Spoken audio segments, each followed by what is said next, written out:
Capítulo 2. El colegio.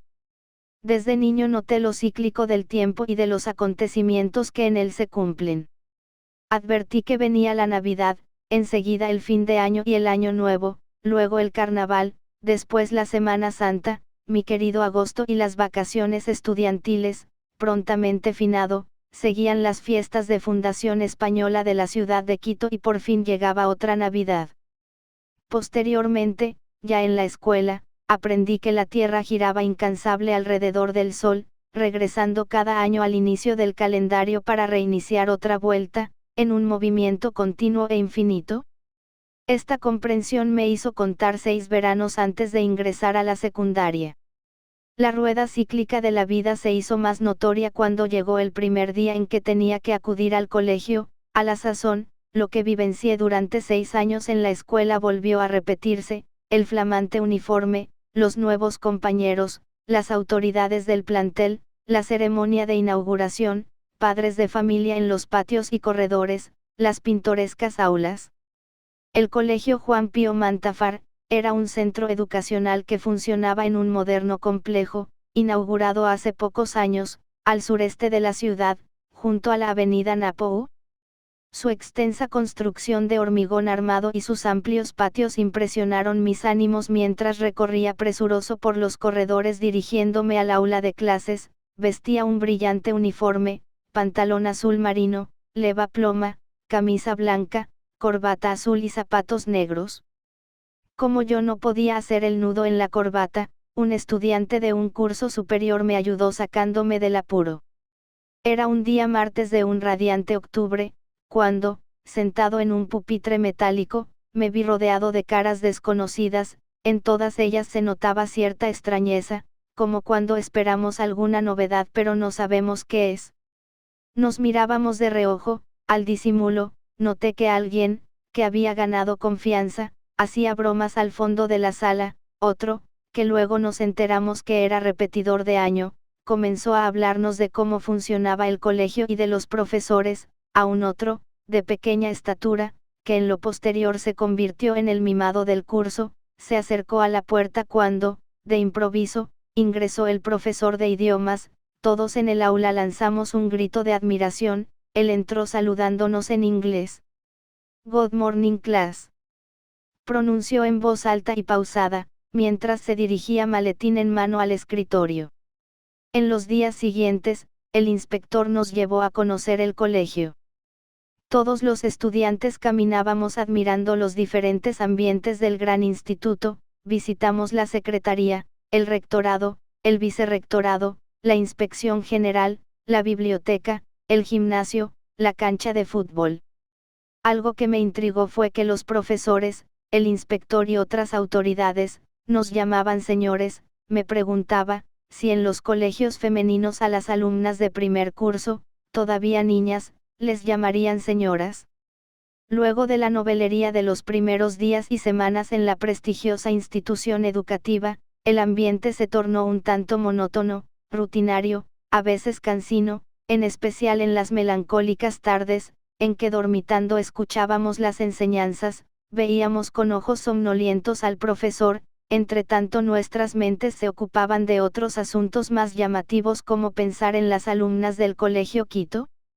Esta desatención a la clase se hacía evidente cuando el catedrático nos sorprendía, adormecidos, con una sorpresiva pregunta, tratándonos así de atraernos al monólogo en que se había convertido su clase, y recién en ese momento volvíamos a la realidad. La mayoría se conformaba con ver a los alumnos ingresar a las aulas, y parecía no importarles si nos gustaba o no. Extrañamente, pese a considerarnos a nosotros mismos estudiantes, poco nos gustaba estudiar. Esta rara incongruencia de la vida colegial quizá explicaba, en parte, que eran escasos los educandos, a los que se les decía matones, los cumplidores de los deberes. El resto se limitaba a duplicarlos. Asimismo, eran los matones los que repasaban antes de las pruebas, mientras otros se preocupaban por crear inúmeros modos de copiar. Hablando de copiar, yo tenía reticencia a hacerlo, pues perduraba el hecho de haberme educado en una escuela religiosa. En mi interior, algo inefable se oponía a que hiciera fraude en las pruebas, aunque una vez sí lo hice, pero el remordimiento fue enorme, que impidió repetir el suceso.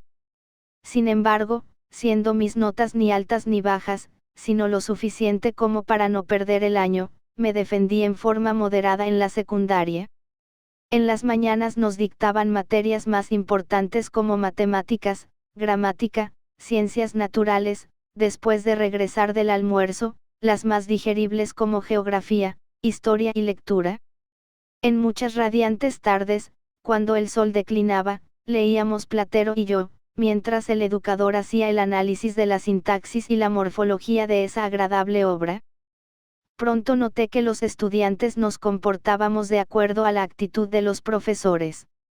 Si ellos mostraban debilidad, el curso se indisciplinaba de manera segura, o si alguno de ellos no miraba fijamente a los ojos, o no tenía una voz firme, empezábamos a fastidiarlo, y si no se defendía, la molestia duraba el año entero. Cuando la rutina invadió la vida colegial, las clases, las lecciones, las pruebas, las notas altas o bajas, ya no importaban tanto como otras actividades más interesantes, los deportes, los juegos luego de terminadas las clases y, en especial, las alumnas de los colegios femeninos. Andando el tiempo me interesé por los deportes. Comencé a practicar pesas. Apenas sonaba la sirena anunciando el inicio del recreo y ¡zas!, ya estaba metido en el gimnasio haciendo la calistenia de calentamiento. De esto, quizá, derivó el sobrenombre que mis compañeros me pusieron, el Pechazos. En el barrio, la vida cambiaba, muchos de mis amigos habían mudado su residencia, perdí toda noticia de Elena, mi bonita amiga. Poco a poco iban quedando atrás los juegos infantiles, venían ya otros intereses, nuevos e interesantes. Sentía rebosar en mí el vigor de la adolescencia. Pasaron los meses y me siguieron atrayendo, más que el mismo estudio, las pesas, a lo que posteriormente agregué el trote. Crecía cada día y pronto sobrepasé la estatura de mis hermanas mayores. Luego, en el aula se formaron grupos de compañeros más cercanos. En el que yo estaba se encontraba el presidente del curso, lo que significaba ciertos privilegios, como el que no me anotara pese a dar motivo, en la lista de indisciplinados, que se quedaban castigados de 5 a 6 de la tarde a pagar su condena, haciendo tarea escolar. En las tardes, con mi grupo de amigos, luego de clases, nos reuníamos en una institución cristiana de caridad, ubicada cerca del colegio, a jugar ping-pong o futbolín. Ahí almacenaban leche en polvo, leche clean, que esa entidad repartía a la vecindad luego de diluirla en agua. Produjimos, entonces, un reflejo condicionado, consumíamos la leche clean e inmediatamente corríamos al baño papel higiénico en mano. Con el tiempo cogimos gran pericia en el juego del ping-pong. Como el colegio se hallaba junto a la línea del tren, acostumbraba esperarlo a las 12 del día, hora en que retornaba del norte del país, para ver el cambio que sufría la moneda que yo ponía en un riel, luego de ser aplastada por las pesadas ruedas de acero del ferrocarril. La moneda de 10 centavos quedaba como la de 50, pero delgada como un papel. Nos gustaba mucho cuando faltaba algún profesor, porque transcurrían 10 minutos y raudos corríamos a buscar al docente, que constaba al término del día, para que nos adelante la hora. Cierta vez ocurrió algo curioso, no venía a tiempo el catedrático que hacía la clase más cansada, la de lectura, él nunca faltaba ni se atrasaba, así que esa tarde no queríamos desaprovechar esa magnífica oportunidad de no aburrirnos y de retirarnos temprano a jugar ping-pong.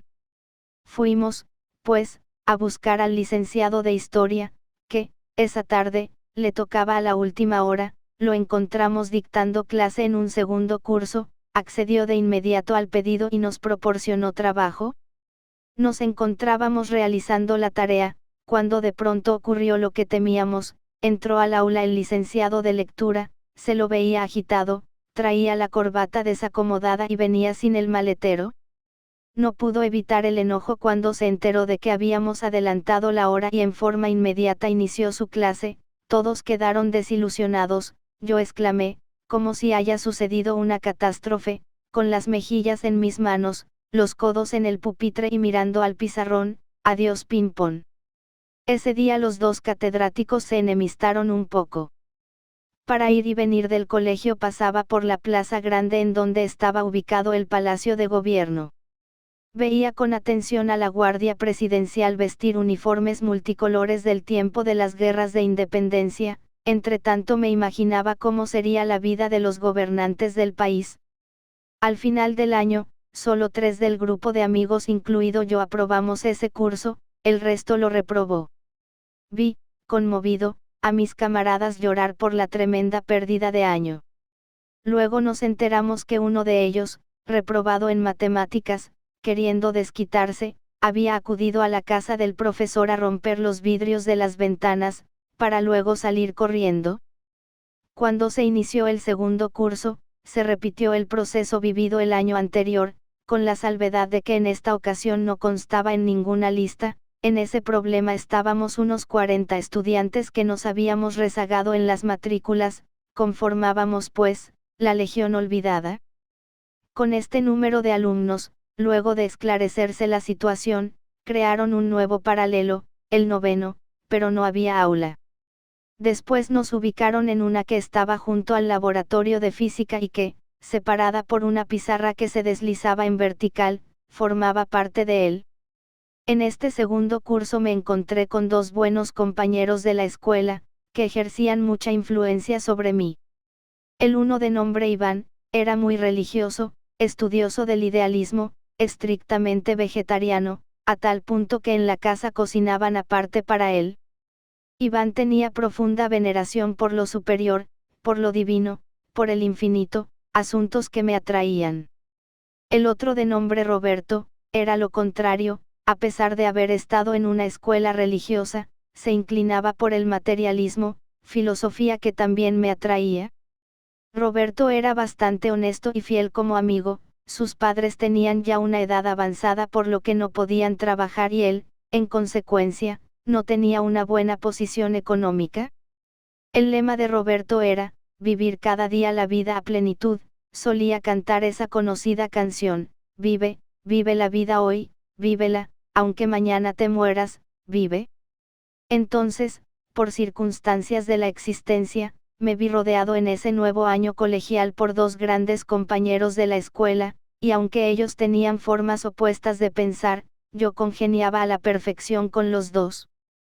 Cada uno de ellos luchaba por inculcarme sus ideas, yo, a su vez, hacía de intermediario entre ambas tendencias. A los 2 los escuchaba con atención y me gustaba conversar con ellos, pero titubeaba al momento de la definición, prefería la libertad de vivir sin ideologías. En este segundo año colegial me seguían interesando los deportes, comencé a practicar el karate y las barras, de esto nació mi nuevo sobrenombre, Karate.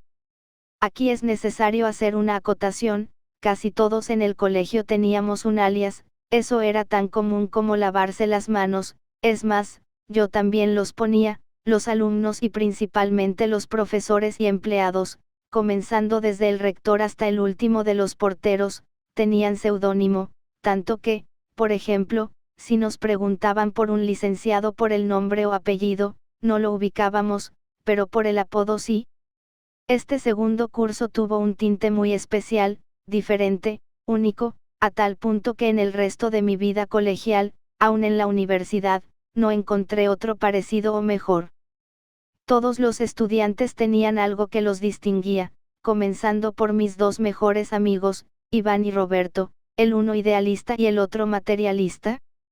Había un compañero al que le gustaba ser torero, no andaba con los cuadernos sino con un viejo capote, se ejercitaba en las tardes en la cancha de fútbol que era de tierra, haciendo movimientos taurinos con esa gastada capa de lona, enfrentando a un toro imaginario, quizás se imaginaba en una plaza rodeado de un público entusiasta y en donde le llovían flores y aplausos. Yo le acompañaba sin atreverme a tomar parte en la lid taurina. Él esperaba con ansiedad el día en que le toque tomar la alternativa. Otro condiscípulo, también muy allegado a mí, llamado Estuardo, era atleta, integrante del equipo juvenil de atletismo del país. Él me contaba cómo eran los entrenamientos, develaba ciertos secretos de los atletas, como el tipo de alimentación, las horas de descanso, las sesiones de entrenamiento. Cosas que a mí me interesaban muchísimo. A otro compañero le gustaba mucho el rock and roll, le decíamos el fumón, vestía diferente a los demás, parecía que nunca planchaba sus ropas, no estudiaba pero logró pasar el año. Teníamos un condiscípulo que había vivido en el exterior, simpatizaba con todo lo que era extranjero. Hablaba en forma fluida el inglés, lo designamos presidente del curso, era el más popular, su meta en la vida, fame and fortune, los viernes se despedía, happy weekend. Tenía también un compañero que gustaba mucho del físico-culturismo, él ensayaba día a día en las barras, se preparaba para competir a nivel nacional, yo, a menudo, lo acompañaba en los entrenamientos. Había 3 camaradas que eran barristas declarados, como a mí me gustaba también ese deporte, era parte del grupo. En los recreos y luego de salir para las casas, solíamos quedarnos practicándolo.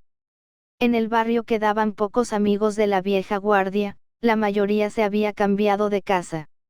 El terreno, lugar de nuestros juegos infantiles, ya no existía, ahí levantaron una gran casa que, como otras recientemente construidas, cambiaron la faz del barrio.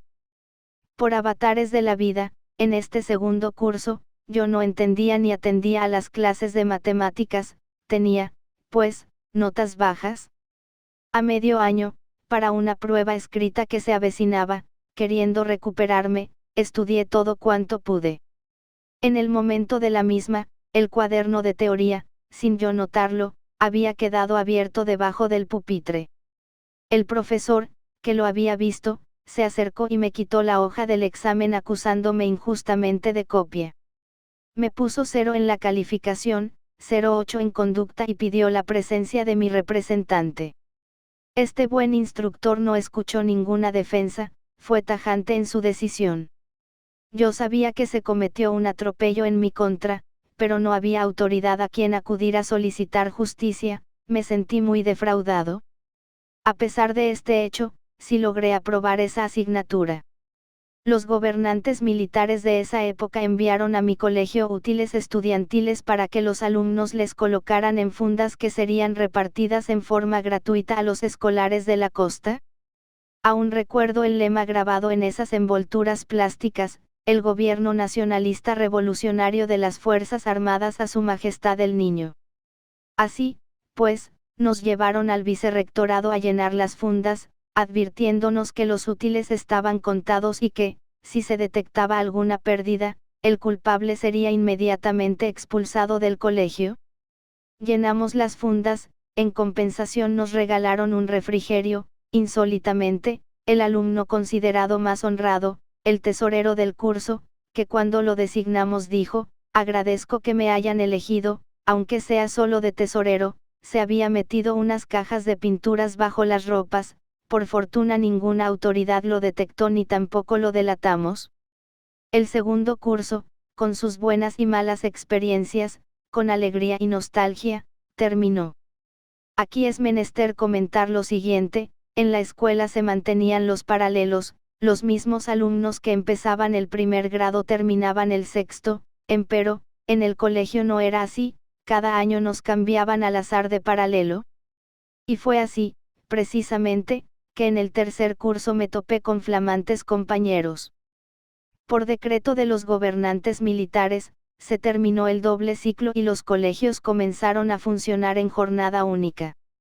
En el que yo estaba, al inicio del tercer curso, se optó por la matutina. En este nuevo año lectivo me sentía lleno de vida, desbordante de energías, la rebeldía estremecía mi alma, me interesaba todo lo novedoso. Tratando de encauzar mis ímpetus, empecé a practicar un nuevo deporte, el popular fútbol. Con la intención de ingresar a la selección del colegio, entrené para ello, pero pronto cambié de idea, ya que mi padre se opuso, él daba más importancia al estudio. Abandoné el balompié y continué practicando barras y el trote.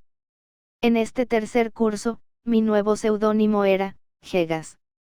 Ya mediaba mi vida colegial y noté que no cambiaba la forma en que algunos profesores dictaban sus clases. Las continuaban haciendo aburridas, a tal punto que llegó a desinteresarnos esas asignaturas, y, a no ser porque nos tomaban lecciones y pruebas escritas, nadie, a decir verdad, habría intentado estudiar. En este tercer curso admiré mucho al profesor de inglés que también era nuestro dirigente, no tanto por la asignatura, que casi no aprendía y estuve a punto de reprobarla, sino por los consejos que daba. Uno en particular inquietó mi corazón. Una vez dijo: ustedes jóvenes están llenos de vida, tienen un gran poder interior, si se lo proponen podrían poner el mundo en sus manos, solo de ustedes depende. Este dicho, para mi desgracia, no lo pude comprender a su debido tiempo. Como lo que empieza termina, también lo hizo el tercer curso. En el cuarto, el ciclo se repetía una vez más, era como una película que veíamos año tras año. Aparecieron nuevos compañeros.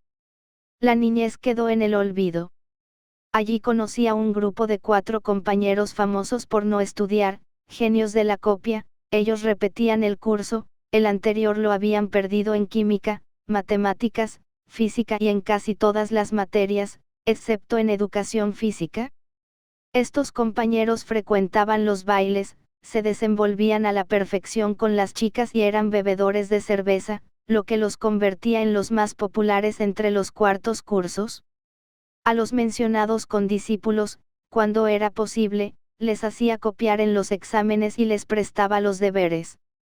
Esto hizo que me apreciaran y fui recibido en su grupo. Llegué a ser el mimado, al que lo cuidaban, me llamaban el Verite. Con ellos frecuenté las fiestas juveniles en donde conocí a Lilian, que, a pesar de mi negativa, pues no me gustaba del todo, me siguió el resto de la vida colegial, aunque a la distancia, pues era hermana de un compañero. Luego de los exámenes acudíamos a un salón ubicado cerca de la estación del tren a consumir cerveza, pero como yo era un deportista, al menos así era considerado en los pasillos del colegio, no bebía. Confieso que no me gustaba el sabor y el efecto del alcohol y el practicar deportes era un buen pretexto para no consumirlo. En este cuarto curso me decían atleta, pues el deporte que empecé a practicar era el atletismo. Estuardo, mi antiguo compañero del segundo curso, me invitó a conformar la selección del colegio en esa disciplina deportiva. Escogí el semifondo. Ejercitábamos luego de clases, pasado el mediodía. Corríamos por la línea del tren algunos kilómetros de ida y otros tantos de retorno. Asimismo nos íbamos de cross country a los bosques de eucalipto de la loma de Puengasí. Día tras día nos preparábamos para los intercolegiales. En los meses siguientes, como nuestro entrenador de atletismo también lo era de un colegio femenino, el María Angélica Hidrobo, situado al norte de la ciudad, citaba a los estudiantes de los 2 colegios al Estadio Olímpico Atahualpa a un entrenamiento conjunto. A la sazón, volví a concurrir en forma cotidiana a ese escenario que en mi niñez me acogió múltiples domingos junto a mi desaparecido hermano. Esta vez un ingrediente nuevo sí me provocaba visitarlo, las alumnas del mencionado colegio. Así los entrenamientos se hicieron románticos, pues, una a una, fueron apareciendo las parejas de enamorados. En el equipo de atletismo conocí a interesantes compañeros, con ellos a todo le poníamos chiste, por todo nos reíamos. A cierto condiscípulo, que se creía feo sin remedio, un profesor le había dicho en el aula: si usted hubiera nacido mujer su aspecto sería pasable, pero como es hombre, su monstruosidad asusta. Este dicho le repetía a diario. Para él era una canción que lo martirizaba. Vivía rematadamente convencido de que era feo y que las mujeres le corrían, hasta ya quería patentar su fealdad única. Incluso creía que Quasimodo había sido más simpático que él. Un compañero que se destacaba en el atletismo, tenía una actitud folclórica, le conocíamos como el Panchi, vestía con desfachatez, los lunes entrenaba sin sacarse el uniforme de parada del colegio, corría con zapatos de suela y puesto la corbata azul marina. Con todo eso, se desenvolvía bien con las chicas. Esto le despertaba celos a mi otro amigo, el feo, que opacado por su aparente fealdad, cuando le veía al Panchi rodeado de chicas, sin atreverse a acercarse, le llamaba con insistencia, al mismo tiempo que le ofrecía una gaseosa y un sándwich de mortadela. Otro compañero, cuyo nombre era casi similar al mío, él era Erwin Vera y yo Edwin Vera, casi no entrenaba, tenía mucha habilidad para el dibujo, de consistencia delgada, le decíamos el flaco Vera, era lanzador de jabalina, él decía que había estado 2 veces en primer curso, 2 en el segundo y 2 en el tercero antes de ingresar a la selección de atletismo, era un eterno repetidor de año, teniendo un carácter desenvuelto y despreocupado, las chicas le seguían.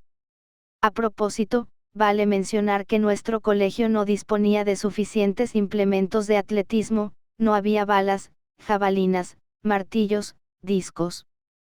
Por lo que los lanzadores no tenían con qué ejercitarse.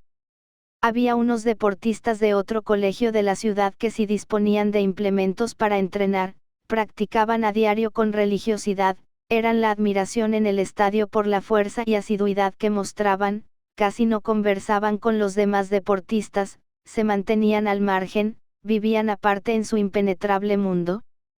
Para el intercolegial, en la competencia de lanzamiento de la jabalina, ellos eran los favoritos, mas, mi compañero, el flaco Vera, también participó y contra cualquier pronóstico hizo el lanzamiento más largo y se llevó la medalla de oro. Todos quedamos admirados, yo le pregunté cómo fue posible que ganara si casi no entrenaba, él contestó diciendo que había que tener maña para lanzar, destreza que sus forzudos rivales no la tenían, nunca quiso enseñarnos cuál era esa maña. Lo anecdótico de este curioso hecho fue que la prensa, en la sección deportiva, publicó la lista de ganadores en la que figuraba mi amigo Erwin Vera, como vencedor de la presea dorada. Muchos en el colegio, confundiéndome con el ganador, me felicitaron por haber obtenido esa medalla de oro. En los entrenamientos primero opté por el medio fondo, pero, ya cerca de los intercolegiales, tuve una lesión en el pie izquierdo, así que pasé al lanzamiento de la bala y del disco. Como mi colegio no tenía implementos, en el estadio me prestaron un disco para entrenar, le encargué a un amigo y lo perdió, luego mi instructor me prestó otro, pero lo dejé olvidado en el bus de recorrido en el que nos trasladábamos al estadio, por último, el mismo instructor me dio un tercer disco, le encargué a un amigo y nunca me devolvió. Así que no pude entrenar bien y en la competición de lanzamiento del disco alcancé el 4.º puesto, pero quedé como deudor de 3 discos. En las competencias intercolegiales de atletismo que duraban 2 semanas, estuvimos todos los días en el estadio, lo que era agradable porque no acudíamos a clases, teníamos permiso del colegio. Fue interesante y divertido. Hubo de todo, desde atletas que parecían que nunca habían entrenado, pues, apenas sonaba el disparo, salían corriendo con todas sus fuerzas para poco después disminuir la carrera y terminar sentados en su andarivel, inclusive, una chica inició como una bala una carrera de 800 metros planos, mientras que el resto, más experimentado, salieron manteniendo el tranco. Cuando los competidores tomaron el primer carril en la segunda curva, ella seguía corriendo velozmente por el sexto hasta que se cansó, se sentó y se sacó los zapatos. Desde la tribuna la veíamos muertos de risa, había lanzadores o saltadores de vallas u obstáculos que mostraban técnicas extrañas, muchas de ellas cómicas. Uno de mis amigos atletas, de nombre Lenin, que también tocaba rock en su guitarra eléctrica, participó conmigo en los lanzamientos. Durante las 2 semanas que duraba el intercolegial me destornillé de la risa con él, pues a todo lo que sucedía le agregábamos un componente cómico que desembocaba en incontenibles carcajadas, como en una ocasión en que vimos a un periodista que transmitía con grandes gestos por un micrófono cuyo alambre se le veía cortado. Hasta ese momento no habíamos visto un micrófono inalámbrico. Con Lenin, luego de la ceremonia de clausura y sin haber ganado ninguna medalla, nos fuimos detrás del estadio, a un terreno baldío para, de rodillas con una mano en alto y la otra en el corazón y mirando hacia el oriente, prometer solemnemente que en el próximo año ganaríamos 3 medallas de oro cada uno. No sospechábamos el destino del siguiente año, la vida nos llevó por caminos diferentes. En este curso se organizó un paseo de fin de año a la playa, volví a ver al extenso Océano Pacífico, recapitulando, por unos días, momentos felices de mi niñez. La ciudad costera parecía respirar el aliento del mar, el malecón estaba lleno de embarcaciones, de vendedores ambulantes, de cangrejos y jaivas que salían de cualquier orificio. La resonancia de las olas me adormecía en una ilusión divina. Oh inmensidad, ¿por qué me atraes? Como todo finaliza, también le llegó el turno a ese cuarto curso y se inició el quinto. En este continué siendo deportista, permanecí practicando las barras, el atletismo, pero más énfasis le puse al ajedrez. Practicábamos ajedrez todos los días y a cada hora libre, luego de clase nos congregábamos con otros aficionados en la biblioteca a sumergirnos en férreas partidas, cuando cerraban, acudíamos a la asociación de la ciudad ubicada en el pasaje Amador y nos quedábamos jugando hasta bien entrada la noche. Cuando ya en la casa dormía, soñaba con jugadas de ajedrez. Algunas clases no cambiaban, seguían siendo cansadas y monótonas. Ya, a esta altura, nos conocíamos más o menos todos los alumnos de los quintos cursos. En esta vez me pusieron de sobrenombre el Bacán Vera. Ahí sucedió algo triste, casi a la mitad del año lectivo los transportistas pidieron un aumento en los pasajes, el gobierno militar les concedió y se iniciaron las manifestaciones estudiantiles de protesta. En estas protestas mi compañero Lenin se destacó como dirigente estudiantil.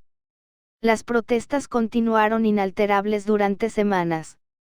Un día que los profesores no podían dictar clase, ya que los alumnos se encontraban obstaculizando el tráfico vehicular en la avenida Napo, llegó la policía, lanzaron innumerables bombas lacrimógenas al plantel, el irritante gas se propagó por los patios y corredores, había gritos y carreras por donde quiera se mire. Yo, con un grupo de amigos que esperábamos que la situación se tranquilizara para jugar básquet, nos refugiamos en el aula. Un compañero, vociferando desde el patio, nos advirtió sobre lo peligrosa que se volvía la situación, instándonos a que nos fuéramos a las casas. No le obedecimos. Luego, a pesar de ver que en las cercanías del plantel se agrupaban cada vez más y más policías, no nos retiramos. Cuando, de pronto, una tanqueta de la policía derribó la puerta del colegio y cientos de uniformados comenzaron a invadirlo. De inmediato, con un grupo de 6 compañeros, salimos corriendo en dirección este, y atravesamos la cancha de fútbol, que era la única vía de escape. Luego, llegamos al cerramiento, un alto muro de mampostería de piedra nos separaba del lote vecino, sin saber cómo, lo salvamos cuando ya los policías topaban nuestras espaldas y raudamente corrimos por un extenso terreno con potrero hasta alcanzar la vía antigua al Valle de los Chillos. Los gendarmes, que también habían pasado el muro, nos siguieron. Entonces, nos internamos por el bosque de Puengasí, los perseguidores no lo hicieron y así nos salvamos. Desde un claro de la floresta, en donde jadeantes nos sentamos a descansar, distinguimos a la distancia al colegio, vimos cómo los policías hacían formar en el patio principal a los alumnos que no habían logrado escapar, para luego llevarlos detenidos. Ese día el ministro de Educación clausuró los 2 principales colegios públicos de la ciudad, el Mejía y el Mantafar. Durante la época del cierre yo me mantuve consternado en la casa, el tiempo pasó lento, extrañé a mi colegio, a los compañeros, a los partidos de básquet, a las barras, al ajedrez.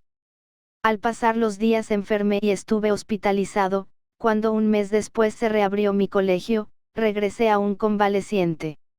Mi buen amigo Lenin, que había participado en forma intensa en las huelgas en contra del alza de los pasajes, dio otro rumbo a su vida, se interesó por la actividad política y nuestros caminos definitivamente se distanciaron. Al término del quinto curso, nos hicieron unas pruebas psicológicas para ubicarnos en la respectiva especialidad del próximo año.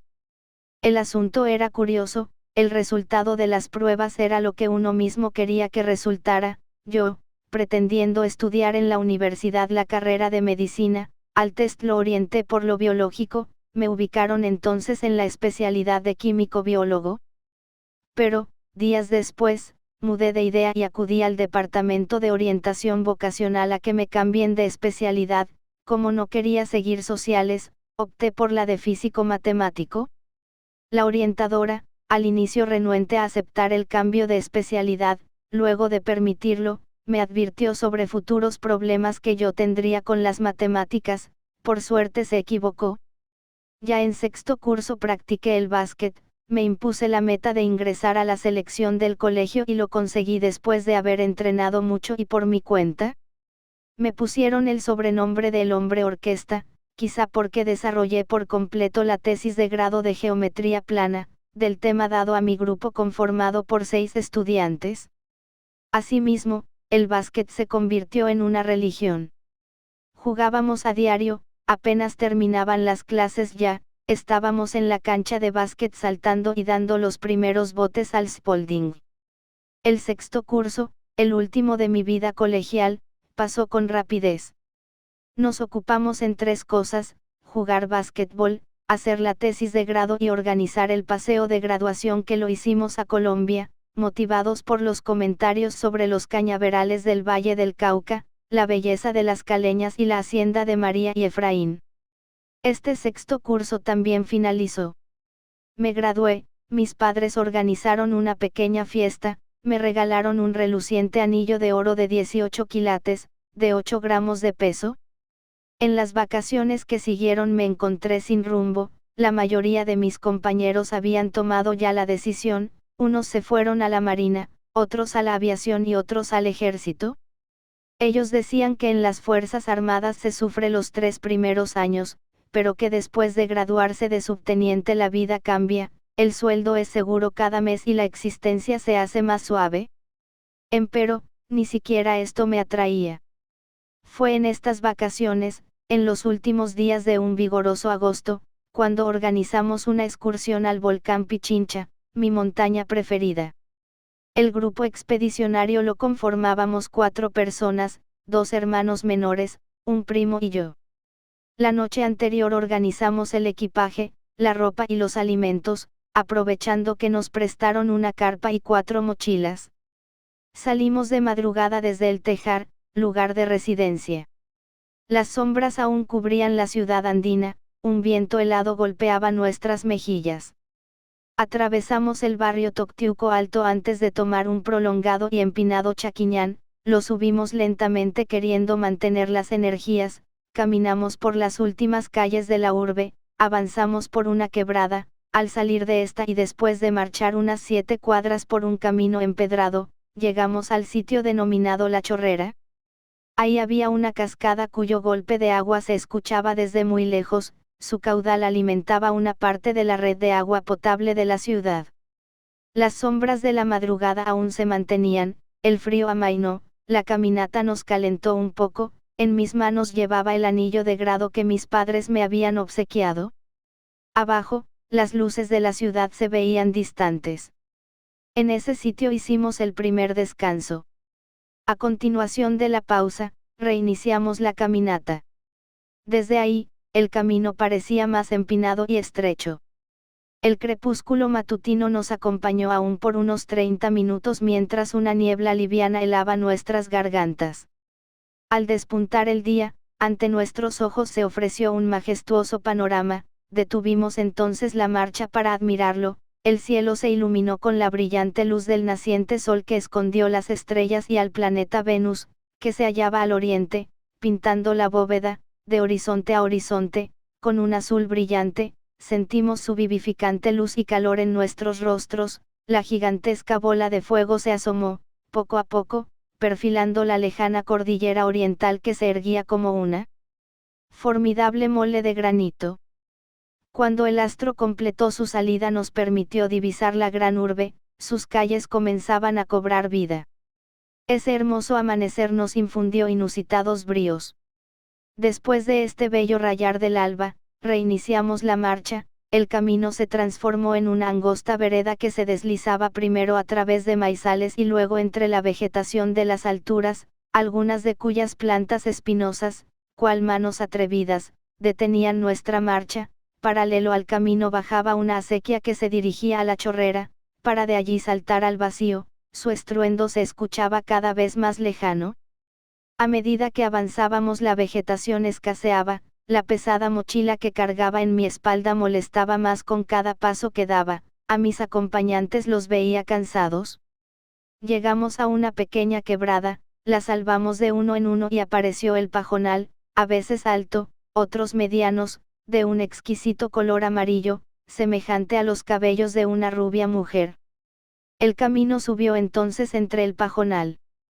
Pasaron 2 horas desde que dejamos la chorrera cuando coronamos la cima de Cruz Loma, primer objetivo de la excursión. Nos sentíamos exhaustos, ahí hicimos el segundo descanso, comimos unas galletas con atún y bebimos limonada azucarada. Sentados en medio del suave pajonal y junto al equipaje contemplamos un bello espectáculo. Quito, carita de Dios, había empequeñecido, se distinguían algunas calles, como la avenida La Gasca o la Alpaguasi, aunque a nivel del suelo tenían pronunciadas pendientes, desde lo alto parecían planas. Al fondo, la imponente cordillera oriental ocultaba el exuberante oriente ecuatoriano. Al sur, el Cotopaxi mostraba sus soberbios y milenarios glaciares, su cono perfecto desafiaba al cielo. Al centro se veía al Antisane, erguido tras los encantados páramos de Filocorrales, majestuoso y misterioso. Sus nieves eternas parecían esconder insondables enigmas. Al norte se apreciaba al temido Cayambe, tan magnífico como los anteriores, junto a su hermano menor, el Gran Saraurco. A los pies del Pichincha se extendía la capital. Al norte de la ciudad se veían edificios altos y calles anchas. Descubrimos el aeropuerto Mariscal Sucre y contamos varios aviones que aterrizaban o despegaban. En el apreciado centro histórico, blanqueaban las casas, bajo variados mosaicos de cubiertas de teja, apretadas codo a codo entre calles estrechas y sinuosas, como cuando niños sacábamos manteca en el rincón chileno. Algunas quebradas, aún no rellenadas, surgidas del Pichincha, pretendían invadir la gran metrópoli. En un sitio meridional, al panecillo se lo veía empequeñecido, resaltándose apenas la forma de la bella Virgen de Legarda. Más al sur se percibían zonas menos pobladas, con más espacios verdes y no se advertían edificios altos como en el norte. Bien al sur, pasando Chillogallo y Guamaní, se elevaba el Atacazo, no mostraba nieve, pero se apreciaban extensos páramos que coronaban la desnuda roca. Las lomas de Monjas y Puengasí, a los pies de las cuales se desliza el serpentino Machángara, separaban a la ciudad de los fértiles y cálidos valles de Cumbayá, Tumbaco y Los Chillos, entre los que sobresalían los volcanes dormidos, el Ilaló, el Pasochoa y el Rumiñahui. Nos concentramos en el Ilaló, de donde brotan muchas fuentes de aguas termales, en cuyo extremo oeste brillaba la represa de Huangopolo. Luego de apreciar tan hermosísimo espectáculo quedé más enamorado de mi bello país, el Ecuador encantado. Después de descansar una media hora, reiniciamos la marcha. Nos dirigíamos ahora al Ruco Pichincha, la cara de Sucre como lo llaman los quiteños, antiquísima construcción natural, resto silencioso de un arcaico cráter del Pichincha. El camino pareció más suave, a veces plano, con subidas y bajadas, vueltas, revueltas y recontravueltas, como una larga serpiente que serpenteaba entre el amplio pajonal. Tan soberbia naturaleza enternecía mi corazón. Caminamos cerca de una hora, antes de llegar a los pies del Ruco, segunda etapa de nuestra excursión de agosto. El mismo emergió cientos de metros sobre el pajonal, era roca pura. Allí, contiguo a sus graníticos pies, instalamos la carpa y reposamos. Fue nuestro tercer descanso. Recostado cerca de la carpa, charlaba con mis acompañantes, contemplábamos el azul del cielo, se lo veía limpio, despejado. Nuestros pulmones respiraban con avidez el enrarecido aire. Empezamos a percibir el frío de las alturas, sentíamos los latidos del corazón en nuestros oídos, eran los síntomas del conocido soroche. De pronto apareció un cóndor, quizá el último ejemplar en la región. Nos emocionamos al verlo volar alto sobre nosotros. No sabíamos si vino a darnos la bienvenida o a despedir su especie para siempre. Comimos, recuperamos fuerzas y nos preparamos para ascender por la cara de Sucre. 2 acompañantes quedaron en la carpa, entre tanto uno de mis hermanos y yo empezamos la última meta de nuestra excursión, llegar al cráter del Pichincha. El ascenso por el perfil del Ruco fue lento, el casi inexistente camino se deslizaba por la dura roca. A veces subíamos a pie, en otras teníamos que ayudarnos con las manos. Detrás, al fondo, en la otra cordillera, los volcanes aparecían cada vez más encumbrados y revelaban de lleno sus antiquísimas figuras. Abajo la ciudad se veía más profunda, bastante al norte aparecieron las montañas de la mitad del mundo, entre ellas el misterioso Pululagua. Luego de coronar lo más alto del Ruco, el camino descendió un poco y asomó el temido paso de la muerte. Era un sendero de roca, en extremo delgado, como el filo de una navaja, a cada lado se apreciaban hondos abismos, de caer en cualquiera de ellos la muerte sería irremediable, de allí su nombre. Nos contuvimos, titubeando un instante, tentados a retroceder, ese pasadizo de sólida piedra, cual puente mortal, muy estrecho, tanto que en algunos sitios nuestros pies podían quedar oscilando, nos intimidó. Luego de reanimarnos mutuamente, seguimos la marcha. Al paso lo franqueamos sentados, a horcajadas, el final era el punto de más peligro, el desfiladero terminaba en una saliente en la roca a manera de losa en voladizo, de alrededor de 1,5 metros de altura, había que ponerse inevitablemente de pie, ahí nos tambaleamos un momento, lo que nos erizó los cabellos. Para salir de esa terrible garganta, solo disponíamos de un intento, no podíamos fallar, uno a la vez, nos ayudamos con las manos y los brazos, dimos un salto y logramos apoyar nuestros pechos sobre la saliente, luego de coger viada subimos el resto del cuerpo, nos erguimos y salimos del peligroso sendero. Ante nosotros se develó un espectáculo sobrenatural, innumerables rocas con 1000 formas y tamaños yacían esparcidas caóticamente sobre una extensa superficie de arena, parecía un planeta distinto, solitario, frío, abandonado, animado solo con nuestros agitados alientos, caminamos entre las rocas y alcanzamos el vasto arenal, la arena tenía un conminatorio matiz rojizo, salpicada de franjas color azufre, con cada paso que dábamos menudas piedras se regaban por la pendiente, nuestros pies se hundían en la arena, a la arenisca a veces la sentíamos gruesa, en otras imperceptible, escalamos unos 30 minutos por el yermo arenal y de pronto el camino terminó, llegamos finalmente al borde del cráter oriental del Pichincha, a 4.600 metros de altitud. Nos topamos con un gigantesco agujero, de 400 metros de profundidad y de 1,5 kilómetros de diámetro. Tan descomunal boca de fuego parecía querer tragarse al mundo. Al fondo del cráter se divisaba un terreno agrietado, martirizado por antiguas erupciones, de cuyas hendeduras parecían brotar los angustiosos lamentos del infierno. Las paredes del grandioso boquete eran empinadas, casi verticales, altas, tortuosas, que parecían advertirnos inexorablemente que no pretendiéramos descenderlas.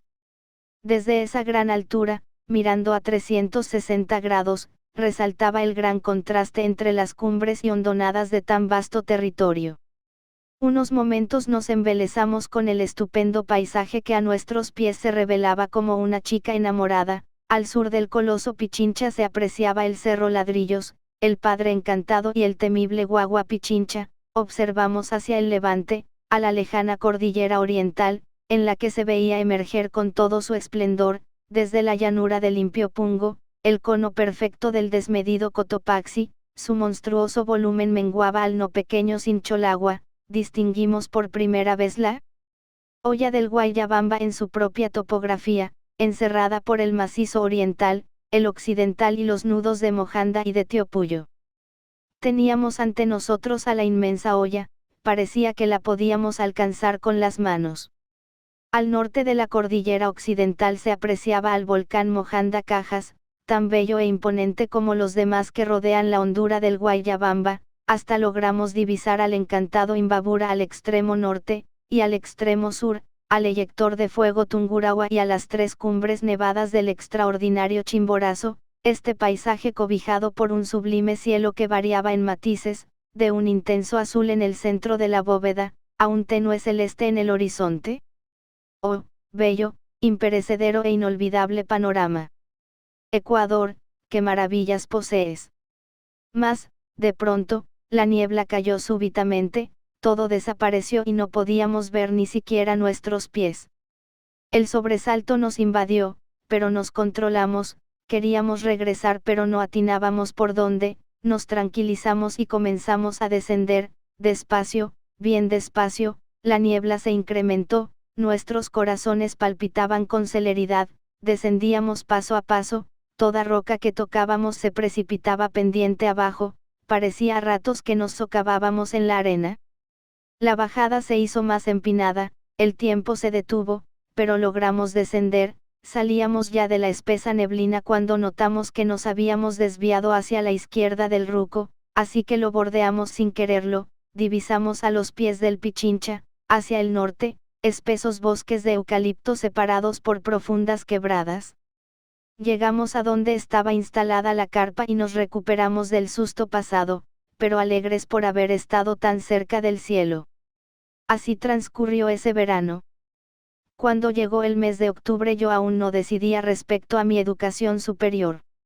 El último día de inscripciones en la universidad acudí a hacerlo en la Facultad de Ingeniería creyendo que era la de Arquitectura.